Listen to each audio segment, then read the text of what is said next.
দর্শক আনন্দ মিছিল, বাংলাদেশ আজকে আনন্দ মিছিল। আসলে স্বাধীন হয়েছে বাংলাদেশ রাজাকারের হাত থেকে।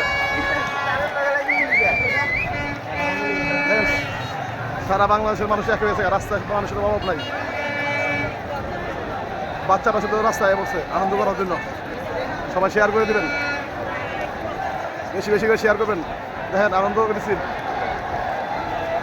দেখেন।